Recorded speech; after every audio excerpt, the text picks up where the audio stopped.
Друзья, приветствую вас на канале Словения с Хельга Вайт. И перед тем, как мы начнем обсуждать с вами новости уходящей недели, призываю вас подписаться на мой канал, поставить лайк этому видео и поделиться своим ценным мнением в комментариях.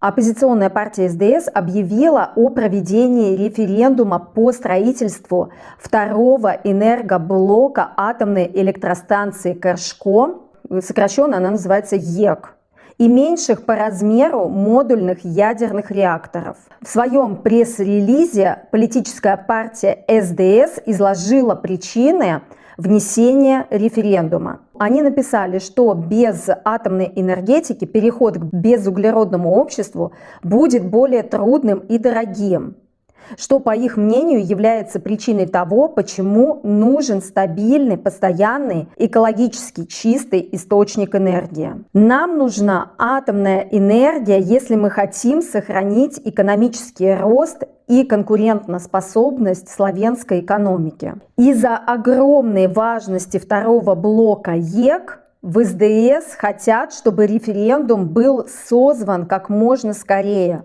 И было как можно скорее получено мнение граждан по этому вопросу. Они также добавили, что в ближайшие годы нас ждет несколько поворотных моментов в энергетике.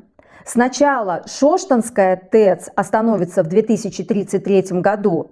Через 10 лет из-за 60 лет эксплуатации придется остановить первый энергоблок ЕК, если не будет разрешения на продление эксплуатации. К 2050 году электроэнергия в стране будет полностью декарбонизирована. Таким образом, второй энергоблок ЕК-2 не только абсолютно необходим, но и представляет собой стабильный и безопасный способ производства электроэнергии. Сейчас много говорят чиновники и представители разных политических партий о необходимости строительства второго ядерного блока. Но последнее слово должно оставаться за мнением граждан. Меня на самом деле очень пугают вот эти атомные электростанции. Я прекрасно помню, что случилось с электростанцией в Чернобыле. И я бы не хотела, чтобы Словения превратилась в очередную Припять. Следующая новость меня очень удивила. Несколько дней назад в муниципалитете Песница произошло убийство 22 оленей. И это уже 6-й случай в данном регионе. Как пишут в новостях, ночью на огороженное пастбище пробрались 2 собачки и загрызли 22 оленя. Я не представляю, как это возможно. В Словении очень следят за бездомными животными.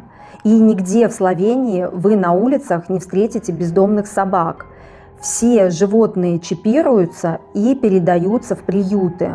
Если только это не собаки-мутанты, которые родились и выросли вблизи атомной электростанции Кершко. Следователи по уголовным делам провели во вторник более 50 обысков домов по всей стране, в рамках которых расследуют подозрения в уголовных деяниях, связанных с экономическими преступлениями и коррупцией. Среди прочего, они также обыскали помещение муниципалитета Любляны и дом мэра города Любляны Зорана Янковича. Мэр города Любляны решил организовать пресс-конференцию, на которой ответил на обыски, которые прошли в муниципалитете и в его доме. Цитата: «Мне жаль, что я все еще мэр». Очень странно. А что мешает ему уйти с поста мэра? Сказал он, добавив, что не находится под следствием.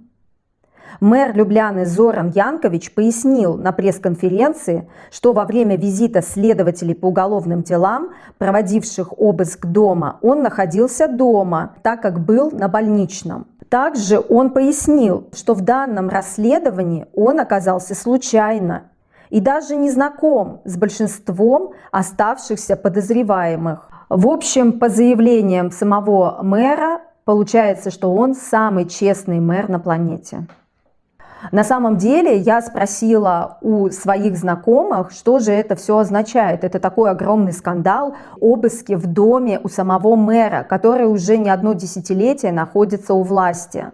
Но словенцы мне сказали, что это уже не впервые, когда проходят коррупционные расследования и в которых упоминается мэр города.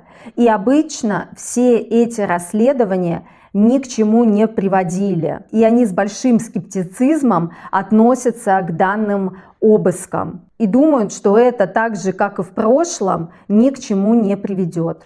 Дорога от Марибора до Любляны на поезде составляет около 2 часов. Но словенские железные дороги поставили новый рекорд.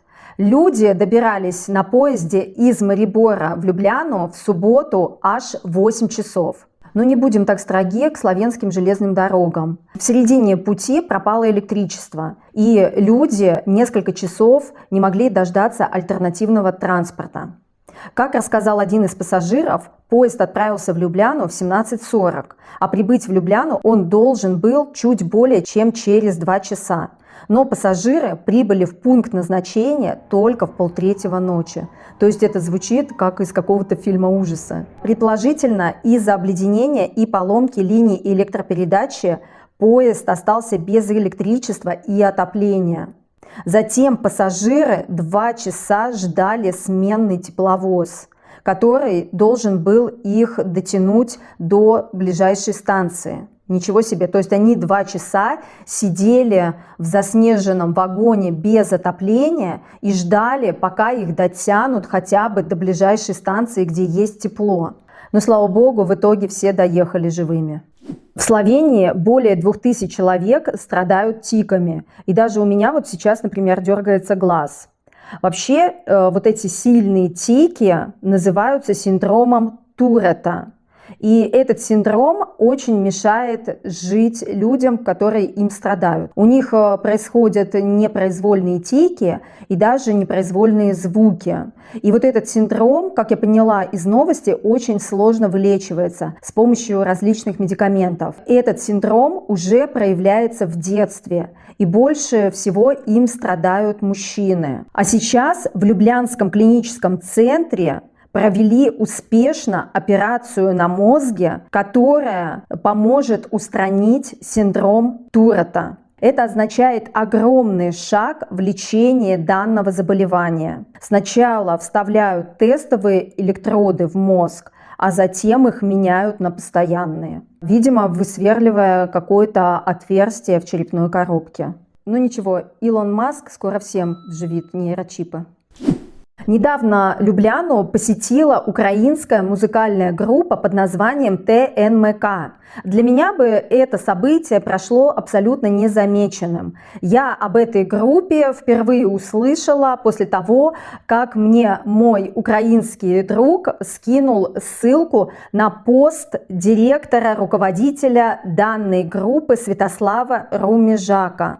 В своем посте он написал, что концертная площадка отказала им в проведении концерта в самый последний момент. То есть буквально за пару часов они узнали, что их концерт не может состояться. Собственник данной площадки сказал им, что они не могут предоставить им свое помещение из-за того, что они не согласны с политикой творчества данной музыкальной группы, что они якобы нацисты и приносят раздор между народами. Хотя куда еще больше раздор можно внести между русскими и украинцами после начала российского вторжения.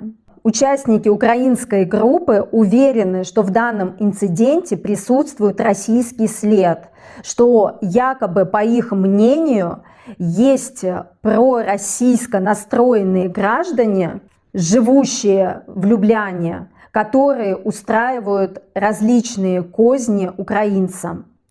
Но украинское сообщество очень крепкое в Любляне. Украинцы, которые уже давно живут в Любляне, смогли помочь найти новую площадку и в течение пару часов смогли перенести концерт в другое место. И в итоге концерт все-таки состоялся, и зрители были проинформированы о перенесении концерта. от себя могу сказать, что в моем окружении нет людей, которые бы поддерживали российскую агрессию. Ну и в конце традиционно новости погоды от Алисы. Алиса, какая погода будет в понедельник в Любляне? Завтра в Любляне от -3 до +6, ясно. Холодно, но терпимо. Можно одеться потеплее и выйти погулять. Спасибо, Алиса, за совет. Рада помочь. Планируете завтра прогуляться? Обязательно. Тогда возьмите с собой термос с чаем, чтобы не замерзнуть. Но на самом деле у нас сейчас стоит прекрасная погода, светит солнце и как будто бы уже пришла весна.